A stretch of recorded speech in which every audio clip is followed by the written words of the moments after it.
locutores, necesitamos representantes políticos, representación política.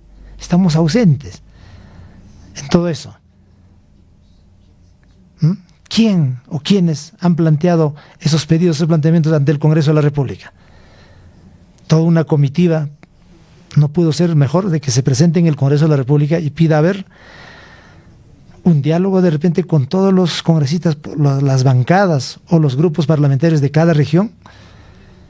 Es decir, la lucha tiene que consistir, tiene que constar en todos los ámbitos, no solamente paro, sino hay varias formas de lucha, hay diversas formas de lucha.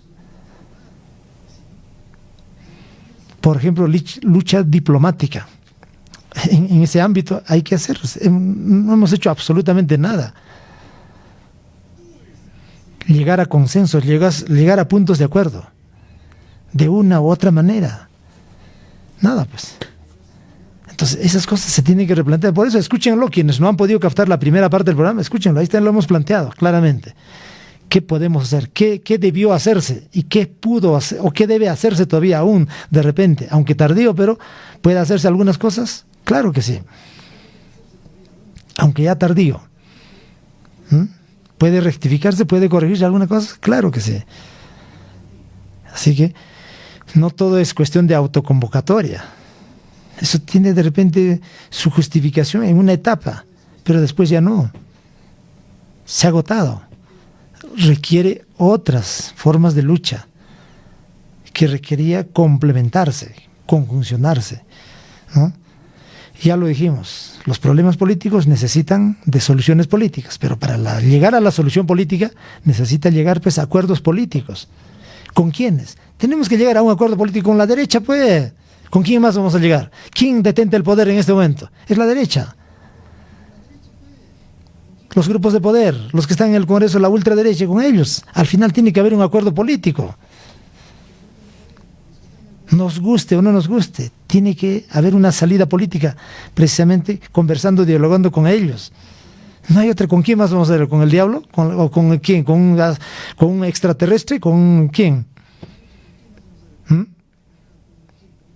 Ya lo han dicho diversos estrategas, hemos puesto algunos ejemplos en programas anteriores. Inclusive en plena guerra, en pleno conflicto, en diversas épocas de la historia universal, se ha llegado justamente a dar término, conclusión o fin a una guerra, a un conflicto, en base a acuerdos políticos, militares. Inclusive ahora que está en plena guerra, en pleno conflicto, Ucrania, no dialogan, no conversan. Fíjense, el gobierno títere de Ucrania, los representantes de la OTAN, el gobierno de Rusia, de Estados Unidos, no dialogan, conversan pues, dialogan. Ponen a veces, hacen su tregua, hacen sus acuerdos, a veces dejan por un tiempo y luego nuevamente reanudan la guerra, el conflicto, están en ese plan.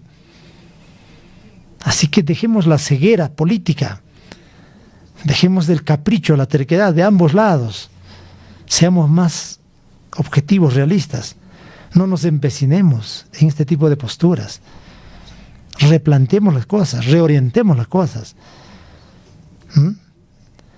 Han habido aciertos, por supuesto, ha habido avances de parte de la población, cierto, pero también han habido grandes deficiencias, grandes errores, grandes vacíos. Eso hay que reconocerlo, crítica y autocríticamente, hay que saberlo reconocer. Hay que valorar nuestros avances, nuestros aciertos, esa lucha, ese sacrificio del pueblo. El pueblo ha puesto todo, de todo, su sacrificio, en todos los terrenos, en todos los ámbitos. Pero también hay grandes vacíos, grandes deficiencias, grandes ausencias, como ya lo hemos dicho, de interlocutores o representación política que debía estar en primera línea. No hay nada de eso. ¿Y así vamos a lograr algo?